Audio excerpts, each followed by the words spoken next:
നമ്മുടെ ജീവിതത്തിൽ എപ്പോഴും നല്ലത് മാത്രമല്ലല്ലോ സംഭവിക്കുക, ചീത്തതും സംഭവിക്കില്ല. അങ്ങനെ ഒരു ദിവസമായിരുന്നു കേട്ടോ ഇന്ന്. എൻ്റെ കണ്ണിൽ വലിയൊരു ചൂട് കുരുട്ടോ. എനിക്ക് ഭയങ്കരമായിട്ട് ബുദ്ധിമുട്ടുണ്ടായിരുന്നു. പിന്നെ ഷൂട്ടൊക്കെ ഉള്ളതുകൊണ്ട് ഞാൻ വേഗം പോയി ഡോക്ടറെ കാണിച്ചു വിട്ടാ.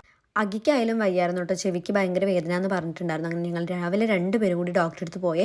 ഡോക്ടർ പറഞ്ഞു പൊടി തീരെ തട്ടിക്കേണ്ട കണ്ണിൽ, അപ്പോൾ ഒരു ഗ്ലാസ് വെച്ചോ എന്ന് പറഞ്ഞപ്പോൾ നമ്മൾ പവറില്ലാത്തൊരു ഗ്ലാസ് മേടിക്കാൻ വേണ്ടി കയറിയതാട്ടോ കടയിൽ. അവിടെ പോയപ്പോൾ ഇവമോക്ക് പറഞ്ഞ് തയ്പ്പിച്ച പോലൊരു ഗ്ലാസ്സേ.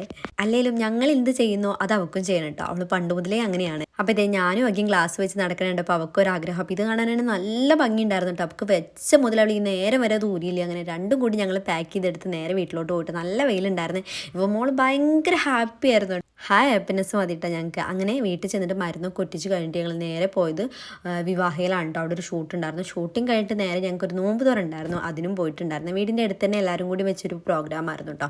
ഒരുപാട് ഫ്രൂട്ട്സും ജ്യൂസും തരിക്കഞ്ഞിയും ഒക്കെ ഉണ്ടായിരുന്നു. അതൊക്കെ കഴിച്ച് കഴിഞ്ഞിട്ട് ഒന്ന് റെസ്റ്റ് എടുക്കാൻ വീട്ടിലോട്ട് പോകുന്നു. പിന്നെ 8 മണിയായപ്പോൾ ബിരിയാണി കഴിക്കാൻ വീണ്ടും പോയിട്ടോ. അപ്പോൾ അങ്ങനെ ഒരു ഡേ